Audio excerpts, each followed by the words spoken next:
Another thing I want to talk about during this narcissist abuse cycle, boys will be boys into boys will be boys. I had an adult teacher who was this woman who wore a guard. She was like a I don't mean when I describe people when I describe people what they look like, it's not about color. But I want to put this in because, like I said, now this is going to be a kicker. I'm going to say, everybody buckle your seatbelt. I noticed when I was in adult school, when I was 21, there was this a lesbian stud looking butch, and this is no knock to lesbian stud butch, but this is my spirit. She was more tough looking, and you know me, I'm soft looking, and like I said, I'm kind of caramel, and she's kind of like dark brown, and there was another light skinned young lady, but that's beside the point. I remember and there was this teacher we had that was like a white Muslim, and this is no knock to y'all know me, this is not no shade, but all right, getting back to the story. I noticed that I observed very early when I was 21 years old, and this was way before I was 21, that people have a way of going for easy targets. When I was in that classroom, this black dark brown skin stud female, she wasn't really a bully, but she played mind games, and the teacher seen through it. And the teacher had this thing of making rules. Oh, don't tell your past. If you've been abused, get over it. And at the same time, I want to be honest, females. Why is it that just like we gotta respect a psychological safe atmosphere for y'all, why can't y'all respect a psychological safe atmosphere for us men? Yeah, I'm getting ready to get grown to it. I remember when I made a couple mistakes, and this teacher, she emotionally abused me and physically abused me, and I used to hold my composure because she tried to intimidate me, but she never went through this stud looking woman who was tough, even though she was tough. She had to put it on me. But and then I remember it was this light skinned girl who pretended to be my friend, and she used to sometimes narcissistically abuse me, but not so much.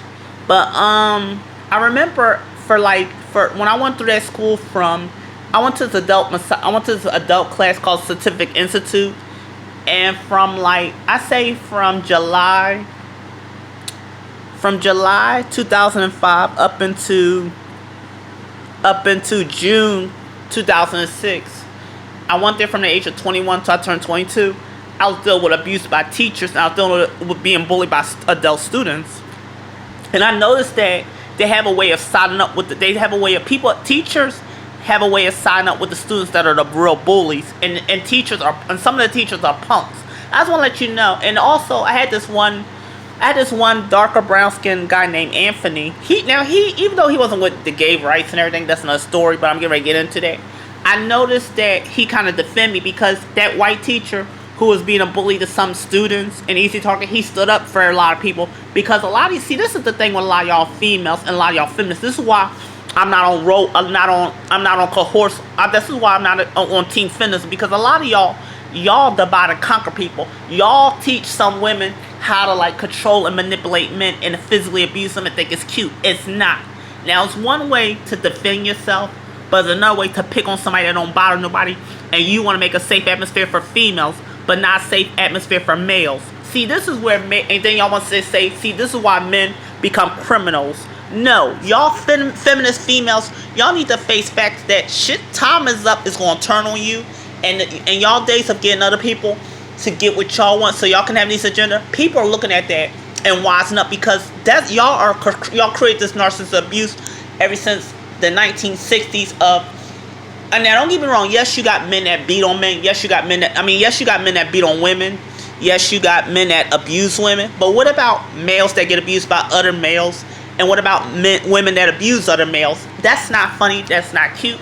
And I remember in middle school, there was this female who was like a recess security that keep us kids safe, and she's mental abused me. See, very early when this is why when it comes to Tommy Sotomayor videos, I get where he's going, because some of y'all females, whether y'all are mothers or aunts or whatever authority y'all have of us, and even teachers, because teachers had this favoritism with golden child pet student or scapegoat student or law student. I've been all, but that's another story. I'm gonna explain that later. See, this is what I want to break down. A lot of y'all females, y'all get away with very early provoking and projecting stuff on your sons. Now, I'm not saying black daughters don't get abused, because I've seen black daughters get abused, but that's another story. But I want to talk about all this thing of the hell we're in today. See, y'all karma gotta catch up to y'all. And also, I want to talk to some gay black men. The reason why I distance myself from some gay black men and some black men with this hyper aggressiveness, because like I said, there's no in between in the black community. It's like you're either the wolf or the rabbit. You can't just be a balance. And I gotta say, I've been dealing with narcissistic abuse a lot. And now I'm not trying to say I'm an angel, because I'm not. I've been doing some things out of survival, but I've been around a lot of people that want me to change into their physical idea of what they want instead of me getting to know who I am. That's why, like I said, when I made my YouTube video in my earlier days 5 years ago, I did it out of like recleansing my idea in the most different, a strange way, because that's who I am. I don't want to play a character that I'm really not. I don't live in Hollywood acting. I live in real life of knowing who I am.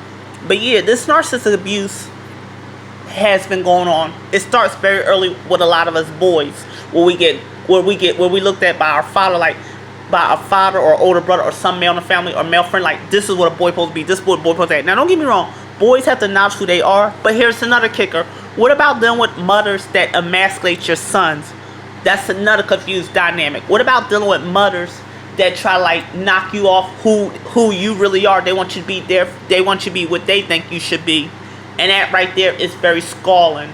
Oh yeah, I'm gonna tell it all, because I'm tired of everybody want to put their on this angel thing, that girls are all angels and males were all devils. It don't work like that. No, this narcissistic abuse cycle gotta stop.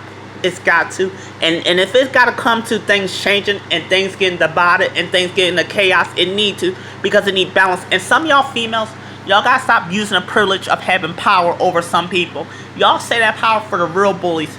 That means y'all need to call out other female predators, and y'all need to call out other male predators. And same thing with males. Males need to call out female predators and male predators. It needs to be balanced on both sides.